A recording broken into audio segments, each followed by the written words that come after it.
Boa tarde a todos, eu sou Jorge Alves.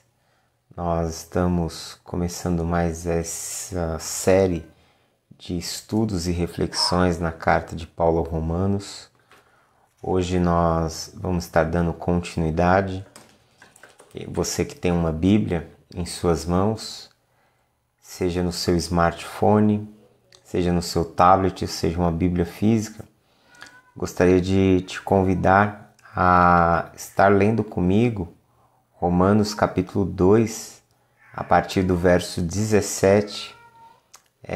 Hoje é o nosso quinto encontro, nossa quinta reunião para estudar, essa carta que muito me abençoou na minha vida e eu acredito que também vai abençoar a sua vida. Hoje nós vamos ler um trechinho um pouco mais longo do que comumente nós lemos.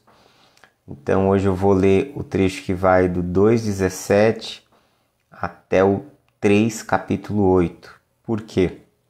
Eu tenho feito a divisão dos textos aqui em parágrafos, né? Então eu comecei abordando no primeiro encontro do capítulo 1, do verso 1 ao 7, onde são saudações do apóstolo Paulo em relação à igreja de Roma. No segundo encontro, eu li do verso 8 até o verso 17 do capítulo 1, que ali está o propósito da carta. E agora, a partir do 1,18 até o 3,20, nós temos uma seção mais longa, que é onde Paulo ele fala sobre a necessidade da justificação, de recebermos a salvação. Basicamente, do capítulo 1,18 até o 3,20, o que o apóstolo Paulo quer mostrar é que todos os seres humanos, toda a raça humana precisa ter um encontro com Jesus. Então ele começa mostrando do 1,18 até o 1,32, sobre a condenação dos não-judeus. Como os não-judeus, aqueles que não são judeus, se perderam, perderam a sua visão de Deus, se afastaram de Deus, e o que aconteceu com eles. Então eu falei isso no terceiro encontro. No terceiro encontro eu tratei dessa questão, como os não-judeus eles precisam de salvação e como eles estão vivendo uma condenação sem Cristo. No último encontro que tivemos, que foi no quarto encontro, eu li do capítulo 2, do verso 1 até o verso 16, onde ele fala do problema do moralista. E aí, o moralista, quem era o moralista, Judeu ou não, o moralista é todo aquele que ele coloca leis, ele coloca um padrão moral para que as outras pessoas vivam e muitas vezes ele mesmo não vive. Na verdade, o que Paulo acusa aqui não é exatamente o moralista, Porque quem é o moralista, na verdade? O moralista é aquele que vive de acordo com padrões morais elevados. Então eu falei sobre a questão da ética, da moral no último encontro. Falei sobre a questão da própria filosofia grega ser um instrumento de aperfeiçoamento moral. Lembrando que eu falei que um grande filósofo, que era o Sêneca, ele era contemporâneo do apóstolo Paulo, e o Sêneca, assim como os outros filósofos, eles ensinavam uma prática de vida com altos padrões morais. E que, de certa forma, a moral, construir um padrão de vida moral ético elevado não é o problema. Paulo, na verdade, do verso 1 até o verso 16, ele está tratando com o hipócrita. O hipócrita é aquele que coloca um padrão moral para o outro, da qual ele não vive na sua própria vida. Você está entendendo? Ele estabelece leis para os outros e ele não pratica. E aí você tinha as denúncias de Jesus contra os líderes religiosos dos seus dias, que colocavam duros fardos, Eles falavam que as pessoas tinham que viver do modo A, do modo B, do modo C. E Jesus diz, vocês fazem isso com eles, mas vocês não são capazes de praticar. Então é esse tipo de comportamento que Paulo denuncia aqui, porém ele também queria falar o quê? que nós não somos salvos ou aceitos diante de Deus porque nós seguimos regras morais. Não é a nossa moralidade, não é o nosso padrão ético que nos torna aceitáveis diante de Deus. Até porque se os padrões éticos de uma pessoa, morais de uma pessoa, fizesse o aceitável diante de Deus, isso significaria que o homem ele poderia produzir a sua própria salvação.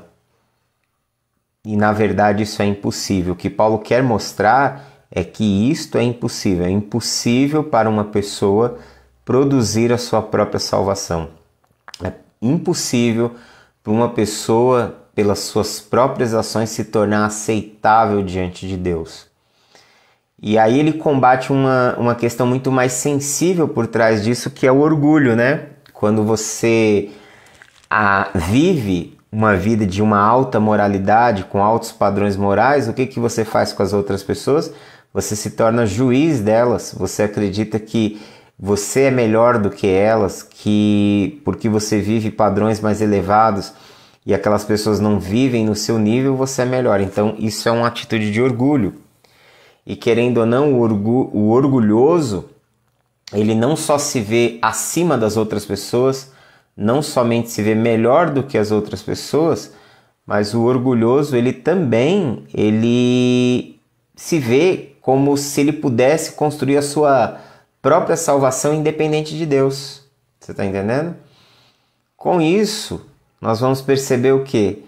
Vamos perceber que essas pessoas que trilham esse caminho estão, na verdade, na contramão de Deus. Porque você achar que você vive uma vida independente de Deus é um grande erro, é um grande equívoco. Então, do capítulo 2, do verso 1 até o verso 16, foi toda essa situação que Paulo combateu, e ele mostrou que o moralista também está condenado, que ele também precisa de salvação. Agora, nesse parágrafo maior que vai do capítulo 2 de Romanos, do verso 17 até o capítulo 3, verso 8, ele coloca agora o judeu. O problema aqui agora é o judeu. O judeu que acredita que porque ele tem a lei ele está salvo, porque ele recebeu a circuncisão ele está salvo. Então agora ele confronta toda essa realidade. Então eu vou ler o capítulo 2 a partir do verso 17, que diz assim: Se porém tu que tens por sobrenome judeu repousas na lei e te glorias em Deus, que conheces a sua vontade e aprova as coisas excelentes, sendo instruído na lei, que estás persuadido de que és guia dos cegos, luz dos que se encontram em trevas, instrutor de ignorantes, mestre de crianças, tendo na lei a forma da sabedoria e da verdade. Tu, pois, que ensinas a outro, não ensinas a ti mesmo? Tu que pregas que não deve furtar, furtas? Dizes que não deve cometer adultério e cometes? Abomina os ídolos e lhes rouba os templos? Tu que te glorias na lei, desonra a Deus pela transgressão da lei? Pois como está escrito, o nome de Deus é blasfemado entre os gentios por vossa causa. Porque a circuncisão tem valor, se praticares a lei. Se és, porém, transgressor da lei, a tua circuncisão já se tornou incircuncisão. Se, pois, a incircuncisão observa os preceitos da lei, não será ela porventura considerada como circuncisão?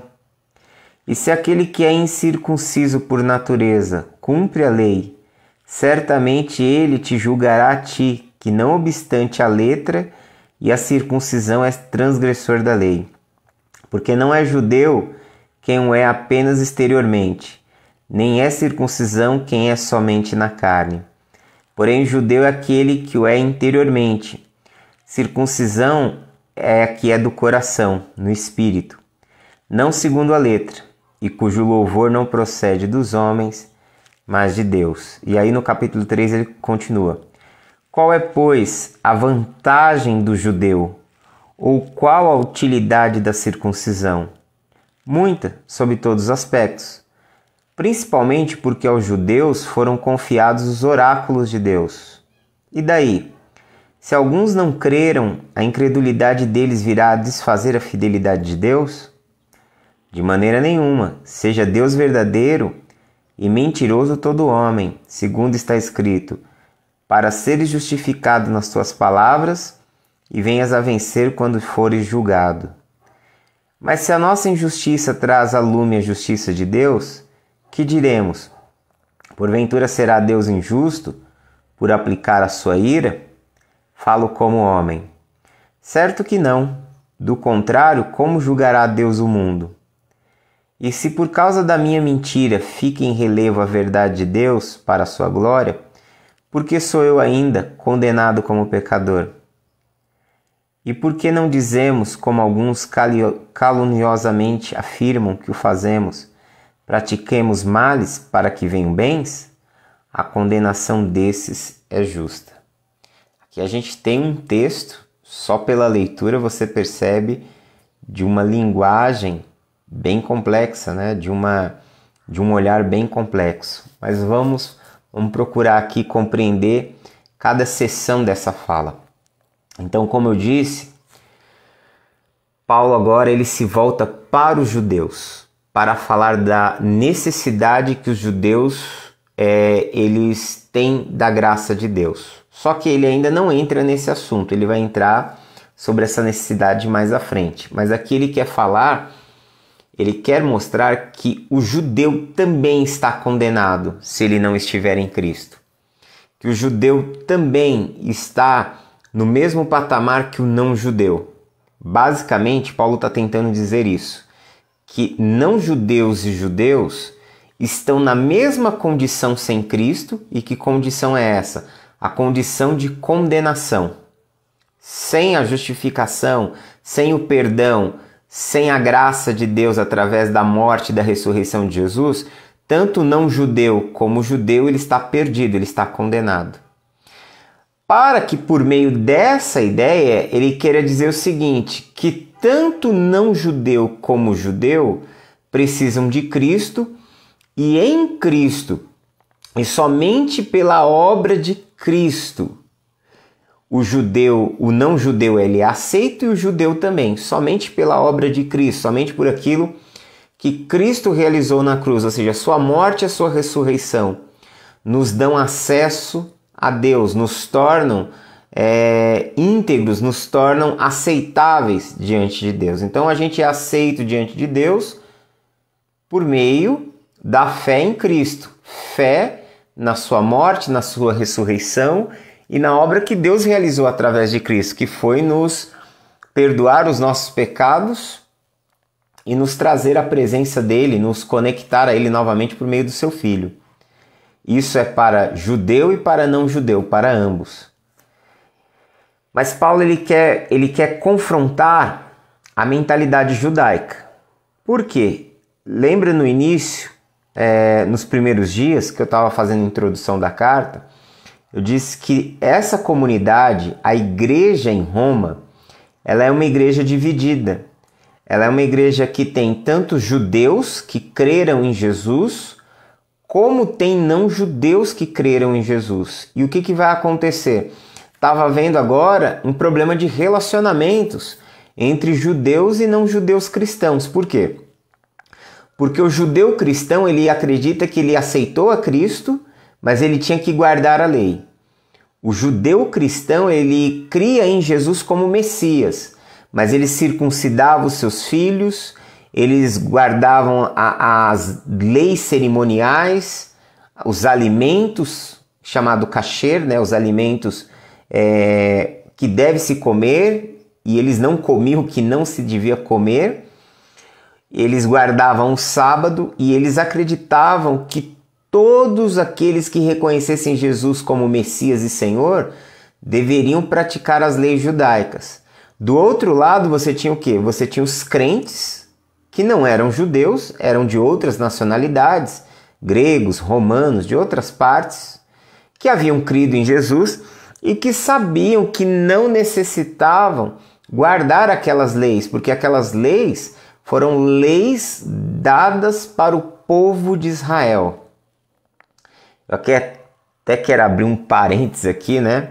Às vezes Até hoje na igreja a gente quer trazer muitos costumes judaicos e às vezes esses costumes eles não são cabíveis para nós, né? Eu sei que existem aspectos no judaísmo, existem práticas do judaísmo que você não peca, né? Você não está pecando porque você faz aquilo que você pratica. Por exemplo, não tem, mesmo um não-judeu, um homem não-judeu, se ele quiser orar cobrindo a cabeça com talit, não tem problema algum. Só que você precisa entender que isso não foi dado para os não-judeus, isso foi dado para os judeus. Então nós não temos a obrigação de orar.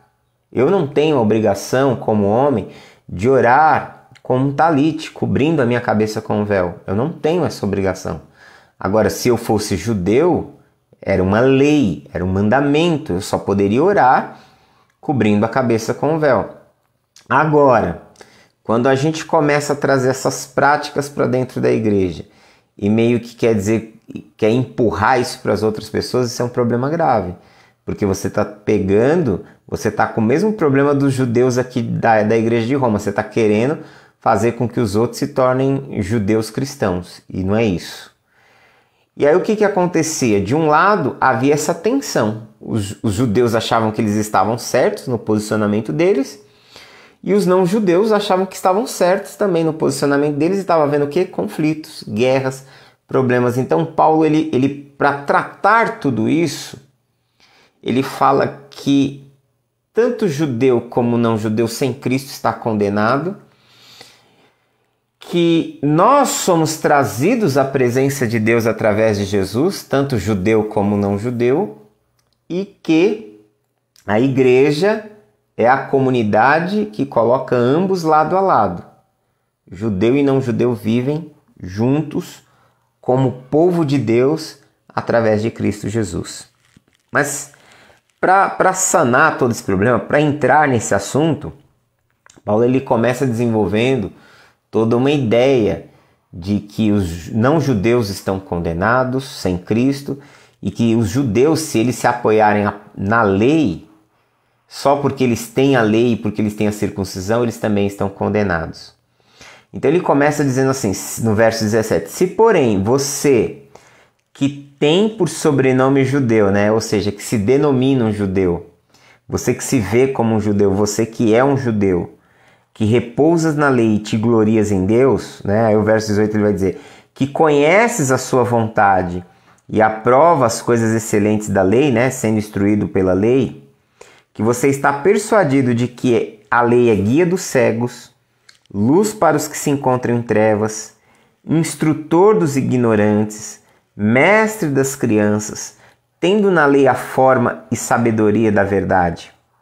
Então ele começa a mostrar qual é o propósito da lei. Essa do verso 18 a 20, ele começa a mostrar por que a lei foi dada, né? Nós sabemos que Deus ele forma o povo de Israel a partir de um homem, a partir de Abraão. Abraão é aquele que vai dar origem, vamos dizer assim, étnica, é aquele que vai dar origem à comunidade, ao povo de Israel. Deus chama Abraão para viver uma relação de aliança. Deus chama Abraão para servi-lo como único Senhor e único Deus.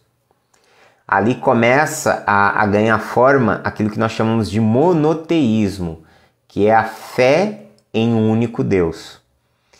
E a partir de Abraão, Deus lhe faz uma promessa de uma descendência, e essa descendência seria o povo de Israel, o povo judeu. Pois bem, Abraão ele tem Isaac, Isaac tem Jacó, Jacó acaba tendo 12 filhos, seus filhos têm mais filhos e essa comunidade ela vai crescendo, ok? Nós sabemos que o livro de Gênesis ele termina com a história de José, que é um filho de Jacó, que é filho de Isaac e filho de Abraão, né? Ou seja, termina já lá na frente, e quando José ele vive no Egito e ele morre, o povo, a comunidade de Israel já está em crescimento. Quando você termina o livro de Gênesis, você começa o livro do Êxodo e já se passaram algumas centenas de anos ali. E o povo de Israel, os hebreus, né, não era nem chamado povo de Israel, nem judeu, eram chamados de hebreus. Os hebreus ali crescem assustadoramente. Quando Moisés liberta eles, no livro do Êxodo, são milhões de hebreus, já é uma comunidade gigantesca. O que vai acontecer? Moisés caminha com esse povo no deserto até o Sinai, e lá, exatamente no Sinai, Deus lhes entrega o que? A chamada Torá, lhes entrega as instruções, lhes entrega a lei pela qual aquela comunidade vai viver. Então, vamos tentar entender isso. Por que Deus lhes deu a lei? Por que Deus entregou a Torá, a sua lei, a sua instrução para a comunidade de Israel? Bom, primeiramente, porque a partir do momento que Deus estava construindo uma nação, estava nascendo uma nação, estava nascendo um novo estado, e esse novo estado, eles estavam surgindo, eles estavam existindo porque Deus estava criando, e todo judeu ortodoxo defende isso, que a criação do Estado de Israel, que Israel foi criado por Deus, tá? Então, pode existir as controvérsias como há, mas querendo ou não, o judeu ele enxerga que o Estado de Israel foi construído por Deus. Por quê? Porque Deus não só criou esse Estado a partir de um único homem, a nação a partir de um único homem, como estabeleceu o quê? O seu código, as suas leis. Um povo não pode viver sem leis. Um povo não pode viver sem um código, sem uma maneira de viver. Então, a Torá ela foi o quê? Ela é o código de vida da comunidade de Israel. Dentro da Torá você tem leis cívicas, leis civis. Dentro da Torá você tem leis militares, que são chamadas leis de guerra. Dentro da Torá você tem leis cerimoniais, que elas estão relacionadas ao culto, ao sacrifício, ao sacerdócio. Então é chamado de leis cerimoniais, são as leis religiosas. Dentro da Torá você tem as leis civis, né? Como eu já disse, elas constituem um código ético. Por exemplo, quando você lê lá, não matarás, não roubarás, honra teu pai e sua mãe, não dirás um falso testemunho, não levantarás um falso testemunho, são códigos éticos, são leis civis, leis para que as pessoas possam viver na sociedade. Ali você vai encontrar leis de saneamento básico, leis que vão reger o que? Como as pessoas devem administrar o lixo, de certa forma, como eles vão cuidar dos animais, que estão inclusos em leis cívicas. Ali você tem leis voltadas para a questão da propriedade, da terra. Então, a ideia da Torá não é somente ser uma lei religiosa para a comunidade de Israel, mas a proposta da Torá é ser uma lei, o código, a Constituição do Estado de Israel. Você não mora no Brasil? No Brasil, se você é um brasileiro, se você mora no Brasil, ou se você não é brasileiro, mas mora no Brasil, o que você vai ter que fazer? Você vai ter que viver de acordo com a Constituição do nosso país, com as leis do nosso país. As leis do nosso país não é igual às leis dos Estados Unidos. As leis do nosso país não é igual às leis do Reino Unido. As leis do nosso país não são iguais às leis na Alemanha. Cada nação, cada grupo tem as suas leis, tem a sua Constituição. Então Deus deu a Torá para a comunidade de Israel para que pudesse ser sua Constituição federal, seu código de leis pelos quais eles iriam viver. Ao mesmo tempo, a lei ela também refletiu o quê? Os padrões de Deus. Quando você começa a olhar a lei, ela é dada por um Deus que está construindo uma sociedade da qual ele quer ser o rei, da qual ele é o Senhor, da qual o governo é dele. O governo vem de Deus, então ele dá a sua lei para estabelecer como deve ser a sociedade onde Deus é o rei. Se Deus é o rei, Qual é o código? O código é esse. Então ele dá a Torá. A Torá é o código pela qual a comunidade de Israel ela vai viver, vai servir a Deus. Por isso ele abrange todas as áreas da vida humana. Só que existe uma questão aqui que ela vamos dizer assim, ela é o X da questão. Porque a lei, tendo sido dada por Deus, ela reflete o caráter santo de Deus. A lei, ela reflete um alto padrão ético, um alto padrão de vida que as pessoas elas começam a não conseguir cumprir, que se tornam impossível de ser cumprido. E é toda essa questão que Paulo ele quer colocar, que é impossível um homem cumprir a lei. Logicamente que ele ainda não vai trabalhar isso aqui dessa forma tão intensa, vai lá para o capítulo 7, quando chegarmos no capítulo 7, 6 e 7 de Romanos, principalmente o 7, existe toda essa reflexão sobre isso. Porém, qual é a finalidade da lei? Qual é a finalidade da Torá? Instrução. Tanto que a palavra Torá, da onde você lê lei, está traduzido por lei no texto da Bíblia hebraica, na maior parte das vezes, não sempre, né? É a palavra Torá. Torá é lei, mas acima de tudo, entenda a Torá como instrução, como orientação. E é isso que Paulo começa a mostrar aqui, né? Ele começa falando, você é judeu, você se agarra na lei, você se gloria em Deus porque você tem a lei, porque vocês foram o povo escolhido por Deus, foram o povo separado por Deus, se tornaram a nação santa, né? A ideia que também, porque Deus dá a lei, é para que o modo daquela comunidade viver, o povo de Israel, fosse um modo diferente das outras comunidades, dos outros povos. Já que essa lei ela vem de um Deus santo, de um Deus que tem elevados padrões éticos e morais, então a sua comunidade também vai viver nesse nível. E isso vai fazer o quê?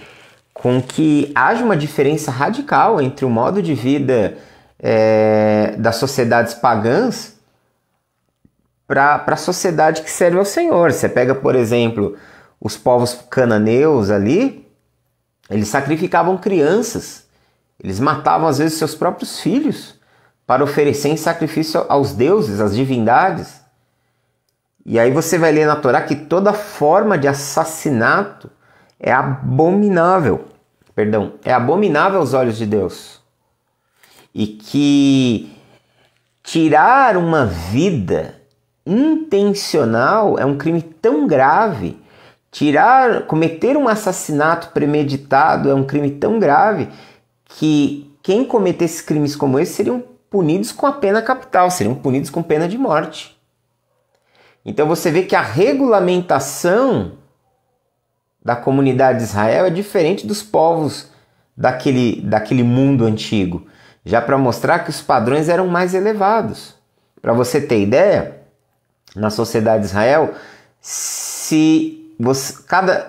as terras elas foram divididas, houve uma ordem de Deus que as terras deveriam ser divididas entre as comunidades de Israel, que todas as tribos receberiam as suas porções, menos a tribo de Levi. Porque a tribo de Levi ela não foi escolhida para cuidar da terra, não foi escolhida para plantar, para cuidar de gado, para cuidar de agricultura. Não, a tribo de Levi, os levitas, foram escolhidos para servir a Deus. Então Deus instituiu que dentro de cada tribo de Israel, porções de terra fossem dadas aos levitas. Quando Deus institui a entrega dos dízimos na lei, é exatamente para que aquilo pudesse ser o quê? Sustento para a tribo de Levi. Por quê? Porque uma vez que eles estavam dedicados no serviço a Deus, e servindo a Deus eles estavam servindo a comunidade de Israel, o povo de Israel teria que cuidar da tribo de Levi. Então, você vê que o padrão de justiça é estabelecido aí. Um outro exemplo, se você tem uma terra e você chegou num período de fome, de escassez, que você não consegue mais trabalhar na sua terra, ao invés de você perder a terra ou vender a terra, a lei ela determinava que alguém arrendasse a sua terra. O que é o arrendamento? Uma outra pessoa que tinha condições, ela iria plantar, ela iria cuidar da sua terra e você ficaria ali trabalhando como um assalariado. E isso perduraria por 6 anos. Por 6 anos sua terra estaria arrendada, você era um empregado, você não tinha condições de sustentar, então alguém veio e administrou a sua terra. Durante aqueles 6 anos, aquilo que aquela pessoa plantou e colheu era dela e você sobreviveu porque você era um assalariado. No 7º ano, a lei dizia que deveria se devolver a terra para o dono legítimo. Você ficou com a colheita, com os resultados, com o lucro do que você fez. Então você teve um lucro, você saiu ganhando. A pessoa que estava necessitada e arrendou a sua terra, ela não pereceu, entendeu? Ela não pereceu, ela foi sustentada. Ela não teve a sua família morrendo de fome, eles não pereceram, foram sustentados. Porém, a terra é daquele homem, então seria devolvido para ele e sua família. Ele atravessou aquele momento difícil, ele foi ajudado. Quem arrendou a terra teve o seu lucro. Então você vai ver que o conceito de negócios, o conceito de negócios dentro da Torá é ganha, ganha. Todos os lados precisam ganhar, todos os lados precisam ser beneficiados. Não tem essa coisa que um lado lucra e o outro não. Não existe essa desvantagem, não existe esse intercâmbio desproporcional, não. O conceito de negociações na Torá é ganha-ganha, todos têm que sair ganhando de forma justa. Só que você acha que a comunidade de Israel praticou isso? Não, claro que não. O que você mais viu foram injustiças das piores possíveis. Pessoas passando fome, pessoas perdendo seus bens. Quem podia mais tirava de quem não podia. Muito parecido com a nossa sociedade hoje. E isso foi trazendo o que? A ira de Deus. Por isso Deus levantou os profetas inúmeras vezes para denunciar esses crimes. Para piorar, além de toda essa prática de injustiça, o povo de Israel ainda mergulhou na idolatria, abandonou o Deus verdadeiro para buscar outros deuses. E qual foi o final disso? Cativeiro. Qual foi o final disso? Juízo de Deus. Então, o que Paulo ele quer levantar aqui?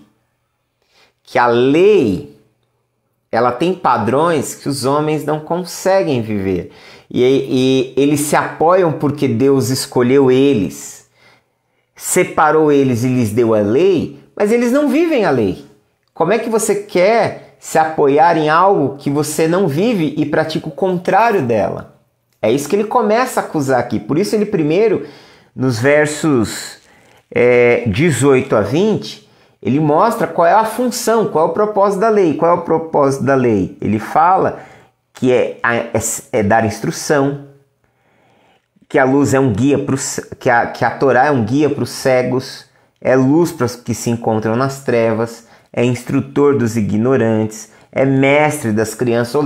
Você pode ver que toda a fala de Paulo aqui é que a lei dada a Moisés para o judeu, ela tem o propósito de instruir, de ensinar, de conduzir, ok? Só que aí quando chega no verso 21, ele vira a mesa em cima do judeu e diz assim: tu, pois, que ensinas a outro, não ensinas a você mesmo? Tu que pregas que não se deve furtar e furtas, dizes que não deve cometer adultério e o cometes, abomina os ídolos e lhe rouba os templos? Você que se gloria, aí no verso 23 ele diz, você que se gloria na lei, desonra a Deus pela transgressão da lei? E aí o verso 24, pois como está escrito, O nome de Deus é blasfemado entre os gentios por vossa causa.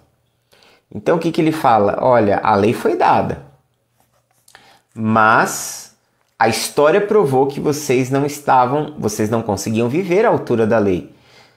Vocês fizeram o contrário. Vocês fizeram o contrário. Por isso Deus levantou os profetas. Vocês fizeram o contrário. Por isso Deus trouxe juízo sobre a vida de vocês. Vocês fizeram o contrário. Por isso vocês caíram inúmeras vezes em desgraças. Você está entendendo? Então o que Paulo está mostrando? Que o judeu ele assume uma postura de orgulho, assume uma postura de que é o povo eleito, de que é o povo que foi escolhido por Deus, de que é o povo que recebeu a Torá, mas ele fala que não adianta ter a lei e não praticá-la. Você está entendendo? Alguns comentaristas, eles até levantam uma questão desse texto aqui, inclusive o Charles Dodge e outros biblicistas, o próprio John Stott, ele levanta a questão que alguns diziam que essa era uma condição que já ainda estava acontecendo naqueles dias, que aquela era uma condição ainda que estava presente naquele momento. E aí tem um rabino chamado Yosef Ben Zakkai.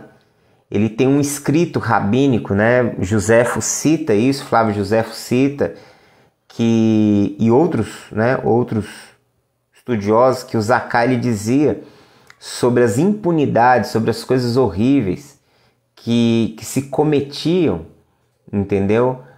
Nos dias deles, ou seja, ali no primeiro século. E eu acredito que isso de fato era uma realidade, até porque assim, vamos pensar comigo, Jesus ele entra no cenário, Jesus entra na história não somente para ser o Messias, o Salvador, mas ele aparece como um profeta. Tanto João Batista e Jesus são profetas. E aí vem a pergunta, quando é que Deus levanta profetas? Quando é que Deus envia os seus profetas? Quando é que os profetas aparecem no cenário? É quando tudo está caótico. Os profetas, eles são a voz de Deus, a voz que denuncia as injustiças do povo de Deus. Os profetas são os porta-vozes de Deus que anunciam que algo está muito errado na vida daquela comunidade. Então Jesus ele vem, lógico, como cumprimento da profecia messiânica, ok? Mas ele também aparece no cenário como um profeta. Aliás, os ofícios de Jesus que mais são apresentados nos evangelhos é como um mestre e como um profeta. E o que você vai perceber? Que como profeta, ele coloca o dedo na religião dos seus dias. Quando você lê o Evangelho de Mateus, qual é o alvo de confrontação no Evangelho de Mateus ou no Evangelho de João? Não é exatamente a religião, não é o grupo sacerdotal e os fariseus, não é ele que são os alvos da crítica de Jesus? Se você parar para ver, poucas críticas Jesus faz ao Império Romano, mas as críticas de Jesus em relação à religião dos seus dias são críticas ferrenhas. Ele chama os fariseus em Mateus 23 de hipócritas, chama eles de filhos do diabo, fala que eles são raça de víboras, ou seja, que eles são descendentes da serpente. Por quê? Exatamente porque dentro do próprio judaísmo estava existindo o quê? Havia essa religião hipócrita, havia essa coisa de colocar máscaras, havia essa coisa de que é para o outro, mas não é para mim. O outro tem que ser assim, eu posso viver do jeito que eu quiser. E isso aqui, Paulo confronta. Então ele tá querendo dizer aqui, ele está querendo mostrar que essa atitude do judeu se orgulhar por ter a lei não faz deles pessoas aceitas diante de Deus. Muito pelo contrário. A lei, ela estabelece o padrão de Deus, E uma vez que eu não quero viver nesse padrão, ela me julga, ela me condena. É isso que ele está dizendo para o judeu. E aí no verso 25, aí ele coloca toda essa questão aqui para mostrar que não é quem tem a lei, mas é quem cumpre, quem passa a viver de acordo com a lei. Então, do verso 17 até o verso 24, Paulo está falando da condenação do judeu e de como eles vivem a lei, aliás, ou como eles não vivem os preceitos da lei. Eles se agarram por terem a lei, por terem recebido a lei, ainda que eles não pratiquem. Então eles acham que só por ter recebido a lei, eles não são condenáveis.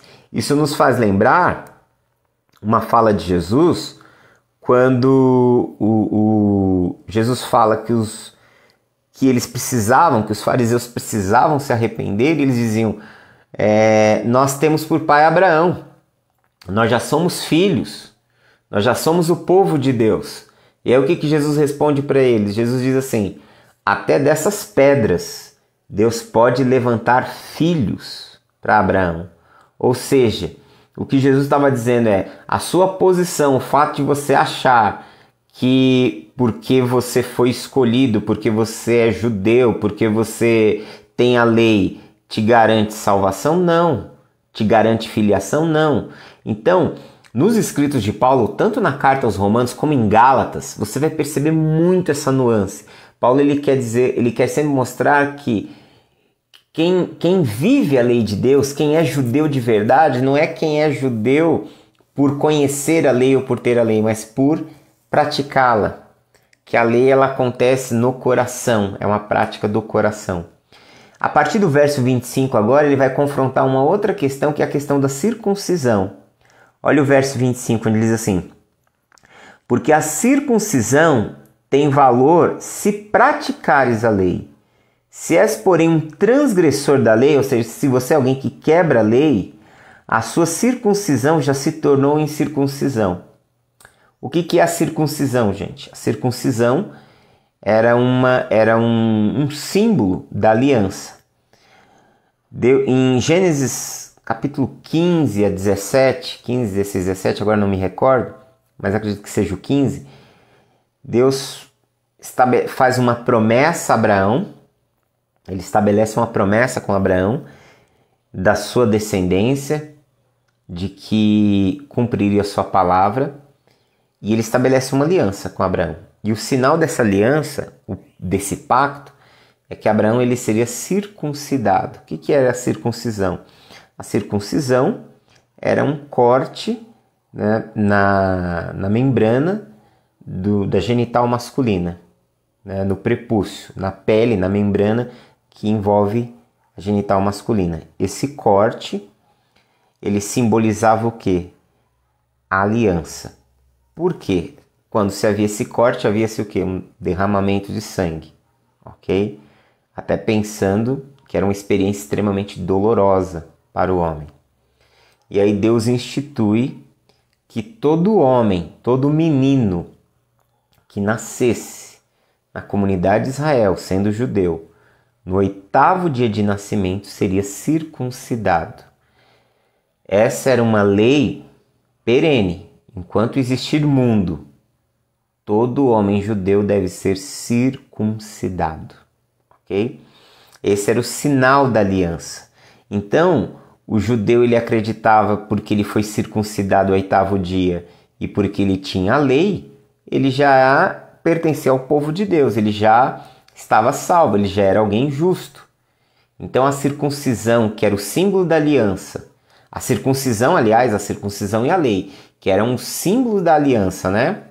A aliança abraâmica na circuncisão e a aliança mosaica, vamos dizer assim, na entrega da lei. Então, o sinal da aliança, de que alguém estava em aliança com Deus, era a circuncisão e a lei.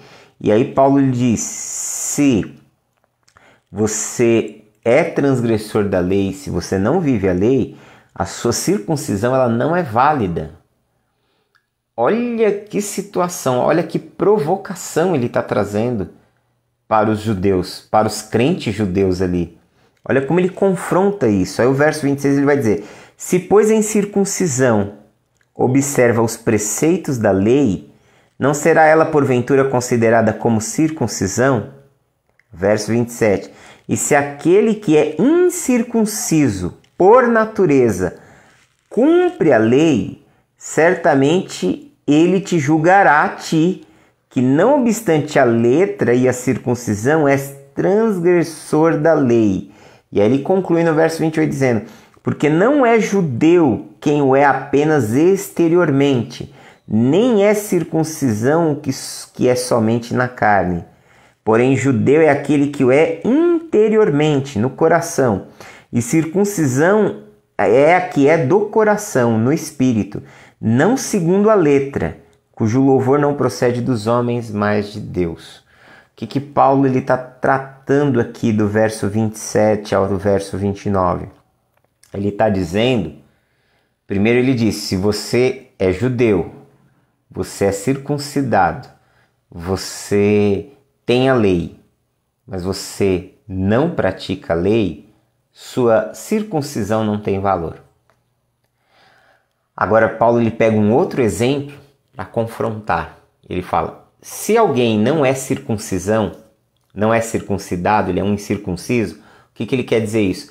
Se uma pessoa não pertence ao povo judeu, se um povo não pertence à comunidade de Israel, porém ele pratica a lei, ele pratica os preceitos da lei, ele pratica o modo de justiça da lei, esse homem, ele é considerado circuncidado, ou seja, ele está na aliança. Tome essa palavra circuncisão como sinal de aliança. Então ele está dizendo, ó, você que é judeu, que tem a circuncisão e a lei, não cumpre a lei, tudo está invalidado na sua vida. O cara não é judeu, mas ele cumpre, ainda que ele não seja circuncidado, ainda que ele não faça parte do povo de Israel, mas ele é um verdadeiro judeu, ele é um verdadeiro povo de Deus, ele é verdadeiro na aliança. E aí ele conclui dizendo que povo de Deus, né? E ele usa o termo aqui judeu, ele fala, porque não é judeu quem é apenas, no verso 28, né? Não é judeu quem o é exteriormente, nem circuncisão que é somente na carne. Porém, judeu é aquele que é interiormente. Troque judeu por povo de Deus. Então vamos pensar assim. Vou ler agora trocando a palavra judeu por povo de Deus. Então ficaria assim. Porque não é povo de Deus quem o é apenas exteriormente, nem aquele que é somente na carne. E não é somente participante da aliança, aquele que tem aliança somente na carne. Porém, povo de Deus é aquele que é interiormente e está em aliança com Deus, aquele que a aliança está no coração, no espírito, não segundo a letra, cujo louvor lhe vem dos homens e não de Deus. Então, ele confronta todo o orgulho judaico, todos os apoios, né? Todas as tábuas de salvação dos judeus, ele fala, não são válidas. Se você não pratica, não é válido. E isso, a gente poderia fazer uma aplicação até para a fé cristã, com certeza. Porque ele está falando aqui que as pessoas elas acreditam que os seus rituais têm um maior peso do que a sua prática de vida. Por exemplo, às vezes a pessoa ela se vê num alto padrão de moralidade, que as coisas estão tudo certas na sua vida, porque ela se batizou, porque ela participa da mesa do Senhor, porque ela vai à igreja, porque ela entrega seus dízimos, suas ofertas, ou seja, ela acha que o fato de que ela cumpre rituais faz dela uma pessoa íntima de Deus ou faz dela uma pessoa em comunhão com Deus. Se você vai à igreja, participa dos cultos, entrega os seus dízimos e ofertas, se batizou, celebra e participa da mesa do Senhor, mas você não vive o princípio do Evangelho de Jesus, sua religião também é vazia. De certa forma, isso é uma aplicação, isso pode ser visto como uma aplicação disso que Paulo está falando. Que nós podemos construir uma religião vazia. Nós podemos construir um relacionamento com rituais e achar que porque nós estamos construindo o relacionamento com rituais, com os ritos, nós estamos construindo um relacionamento com o divino. Não.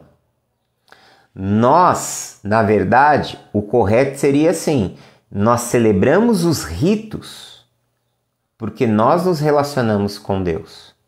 Nós praticamos o batismo, a ceia, porque nós nos relacionamos, nos identificamos com Jesus e queremos participar da mesa com Jesus. Nós congregamos como igreja porque nós entendemos que nós somos o povo de Deus, nós somos parte do povo de Deus. Nós entregamos as nossas ofertas, nós temos os atos de mordomia, de serviço, porque nós entendemos que a adoração, que a nossa criação, nós vivemos diante de Deus para adorá-lo e servi-lo. Adoramos com o nosso culto, com o nosso coração, adoramos interiormente com a nossa alma, mas adoramos exteriormente com o nosso serviço. Então nós entendemos que os ritos na fé cristã são em detrimento de nutrirmos um relacionamento com Deus. As práticas de fé, que isso é chamado de ritos, os ritos são consequências de uma fé viva. Quando você pega e pratica os ritos, mas o seu coração não está mais em Deus, quando você pega esses ritos e eles se tornam rituais na sua vida, mas aquilo está vazio de sentido, de significado, de propósito, aquilo está vazio do relacionamento com Deus, você está praticando uma religião morta, você está praticando uma religião vazia.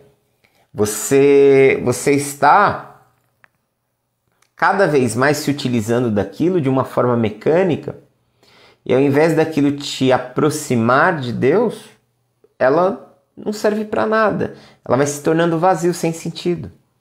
Então o que Paulo está dizendo? Que na verdade a nossa relação ela começa no nosso coração, na nossa motivação, nas intenções do nosso coração, do quanto nós amamos a Deus, e o amor que nós temos a Deus, ele é expresso em procurarmos vivermos de acordo com a vontade de Deus.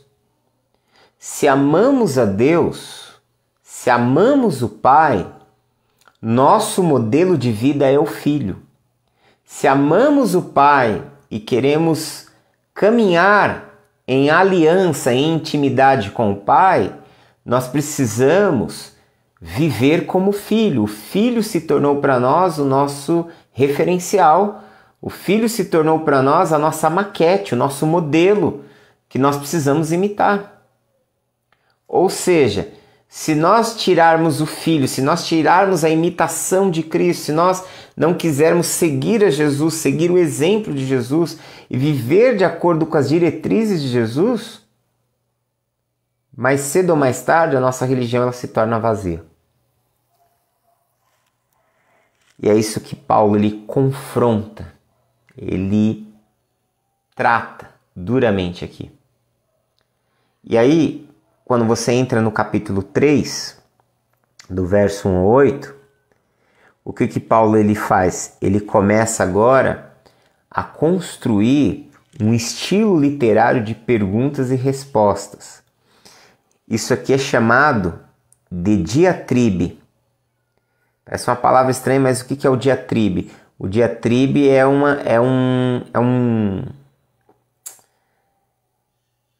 trabalho literário, né? A diatribe é uma forma de escrita como se ele imaginasse uma outra pessoa fazendo perguntas, confrontando e ele respondendo. Então você tem aqui um jogo de perguntas e respostas criadas na própria cabeça do apóstolo Paulo. Isso é diatribe. Essa é uma argumentação e contra-argumentação. E aí alguns escritores, como Barrett, ele fala que ele imagina as pessoas que ele já ministrou, ele coloca aqui as falas que ele já ouviu dos seus opositores enquanto ele pregava o evangelho. Porém, o Charles Dodd e o John Stott, eles colocam a seguinte premissa, que na verdade, muito provavelmente, se você pensar que o Paulo, ele era um judeu devoto, que ele era inimigo da cruz de Cristo, que ele era um perseguidor da igreja, que ele nutria pensamentos como esses, muito provavelmente, diz o Dodd e o John Stott, né? O John Stott no seu comentário da carta de Romanos, ele fala que é como se o Paulo pegasse o Paulo cristão versus o Paulo judeu e começasse agora uma espécie de debate do verso 1 ao verso 8 do Paulo cristão contra o Paulo judeu. O Paulo judeu que, ao ouvir aquilo que o Paulo cristão disse, fica indignado e começa a lançar muitas perguntas e acusações, e o Paulo cristão que tenta responder essas acusações do Paulo judeu. Então, há essa construção literária, né? Há essa elaboração literária que vai do verso 1 ao 8, e esse recurso de diatribe é um recurso que Paulo também utiliza em outras cartas. Se você ler o capítulo 3 da carta de Paulo aos Filipenses, você vai ver essa mesma construção literária, essa construção de diatribe, de argumento e contra-argumento, como se você criasse um personagem fictício, imaginário, e tivesse respondendo a isso. Então vamos lá, vamos ver o que está sendo tratado a partir daqui. Quando Paulo ele termina de fazer essa exposição, então ele apresenta o contra-argumento judeu, como se o judeu olhasse agora e perguntasse para Paulo assim: qual é, pois, a vantagem então do judeu? Ou qual é a utilidade da circuncisão? Por que o judeu perguntaria isso? Porque ele estaria revoltado de ouvir Paulo dizendo que a circuncisão e a lei, se não houver essa interioridade, não é válida. Mas o que mais revolta e gera essa série de perguntas é o fato de Paulo ter colocado o judeu e o não judeu no mesmo patamar. Isso aqui, esse pensamento, essa tese de que judeu e não judeu são iguais, geraria essa pergunta: qual é a vantagem então de ser judeu? Qual é a utilidade então da circuncisão? Por que então o judeu ele pertence à aliança? Já que você está colocando os dois em pé de igualdade, quando você disse que se o não judeu ele pratica os princípios da lei, ele se torna judeu. Qual é a vantagem então de ser judeu? E aí no verso 2, o Paulo responde esse questionamento dizendo: muitas, sobre todos os aspectos, principalmente porque aos judeus foram confiados os oráculos de Deus. Então ele responde: você acha que ser judeu mediante a saber que o plano de Deus era fazer de judeu e não judeu uma comunidade só, você acha que isso é pouco? Você acha que o judeu não tem merecimento? A vantagem de ser judeu é enorme, ele fala, porque os judeus foram confiados os oráculos de Deus. Ou seja, aqui você percebe que Paulo está dizendo que ao povo judeu foi-lhe dada uma missão. Ele quer mostrar que a eleição de Israel,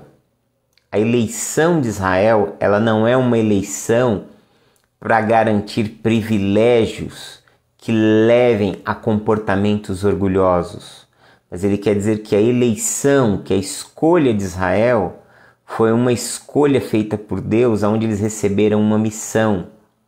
Eleição não implica em privilégios que levam ao orgulho, ao separatismo, à divisão. Não, eleição leva a responsabilidade. Eles se tornaram portadores dos oráculos de Deus.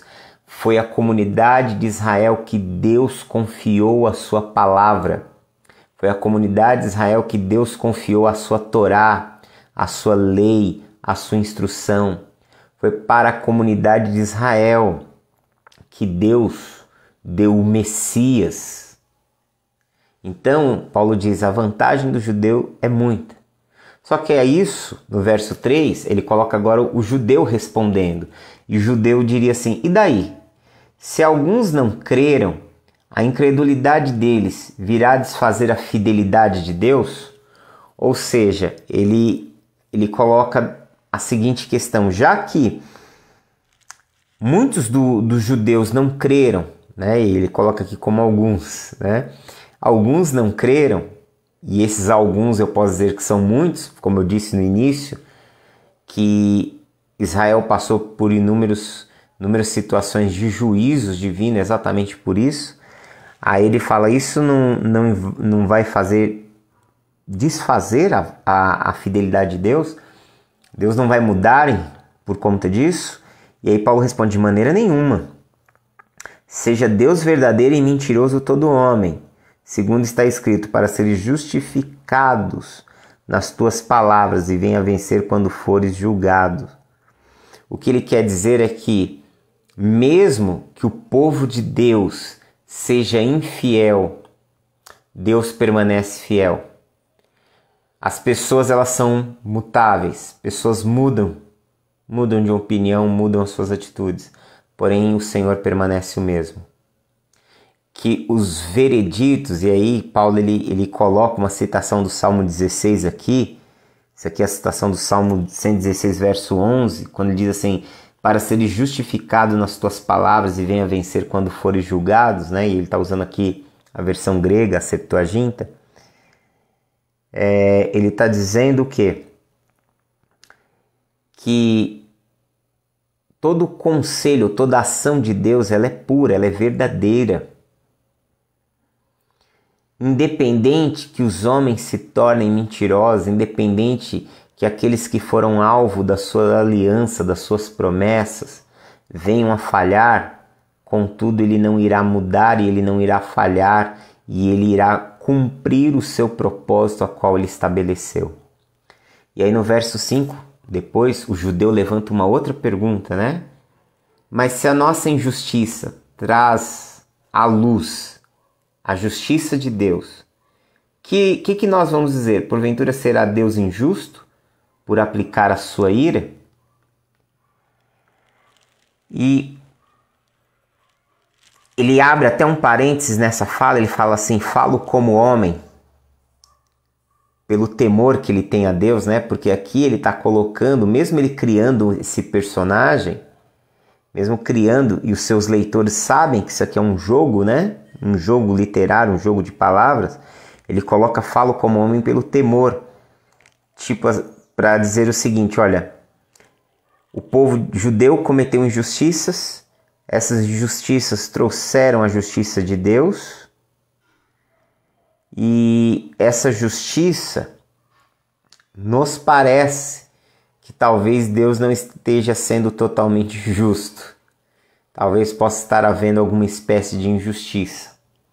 A primeira injustiça é a mesma que Abacuque ele levanta no seu livro. E aqui eu vejo uma conexão com as falas do livro de Abacuque, quando Deus diz para Abacuque que ele vai punir a nação de Judá através da Babilônia.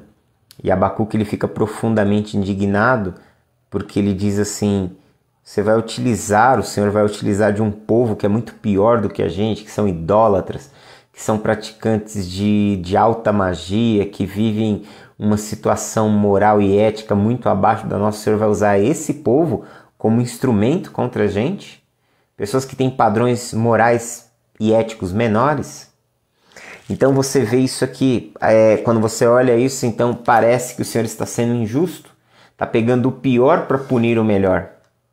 Há essa nuance na fala de Abacuque ali no capítulo 2. capítulo 1 e 2, entre 1 e 2. E também a injustiça de que o povo de Israel passou por inúmeros desafios, inúmeras perseguições, por ser o povo escolhido de Deus, e Deus coloca o não-judeu, que viveu sempre mergulhado na idolatria, no mesmo patamar, na mesma posição que o judeu. E aí, o Paulo responde no verso 6, certo que Deus não está sendo injusto. Do contrário, se Deus fosse injusto, como ele poderia ser juiz do mundo? Um juiz que é injusto, ele não tem capacidades para ser um juiz. Um juiz que corrompe a justiça, um juiz que exerce injustiça, não pode ser juiz. E aqui ele acrescenta juiz do mundo, juiz de todas as almas, juiz de todos os seres humanos, juiz sobre todas as coisas. Se Deus fosse injusto, ele não poderia ser o juiz sobre tudo e sobre todos. A ideia é, não há injustiça em Deus. E Paulo está defendendo essa ideia há muito tempo, já desde quando ele está lá no 1:18, 1:19, não há injustiça em Deus. Quando Deus salva, quando Deus preserva, quando Deus abençoa, ele estabelece a sua justiça. Quando Deus pune, quando Deus tira a vida, quando Deus corrige, quando Deus disciplina, ele ainda está sendo certo. Ele é certo e ele é justo ao abençoar, e ele é certo e justo ao condenar. Não há injustiças em Deus. E aí ele coloca a última cláusula aqui. E se por causa da minha mentira fica em relevo a verdade de Deus para a sua glória, porque sou ainda condenado como pecador. Então aqui o adversário de Paulo, ele coloca o quê? Uma questão ainda mais pesada. Ele fala assim: se o meu erro faz com que a glória de Deus aumente, se a minha injustiça torna a justiça de Deus maior, por que eu sou condenado como pecador, visto que de certa forma eu estou cumprindo o propósito de Deus? É uma questão aqui extremamente de uma complexidade intelectual bastante grande, né? Ele está querendo colocar aqui que, já que é assim, quando ele erra, o erro dele faz evidenciar a grandeza de Deus, o erro dele faz revelar a glória de Deus. Por que ele vai ser condenado, então, se ele está sendo um instrumento na soberania de Deus para que Deus seja exaltado? Olha só a dialética, né? o debate que está tendo aqui. E aí ele ainda diz: e por que não dizemos, como alguns caluniosamente afirmam que fazemos, pratiquemos males para que venham bens? E aí Paulo ele fecha isso com uma única palavra, dizendo: a condenação desses é justa.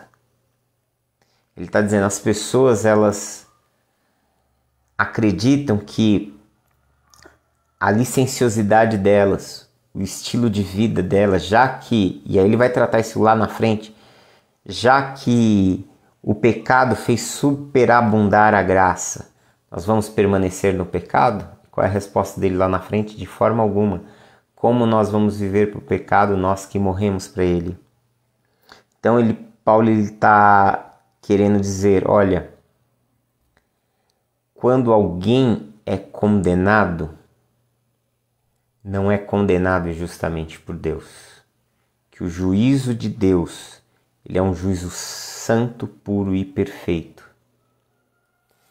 Por que ele quer dizer isso? Porque no próximo capítulo ele vai colocar exatamente essa questão. Ele vai dizer, o não-judeu está condenado de acordo com a justiça de Deus, e Deus não está errado em condenar o não-judeu.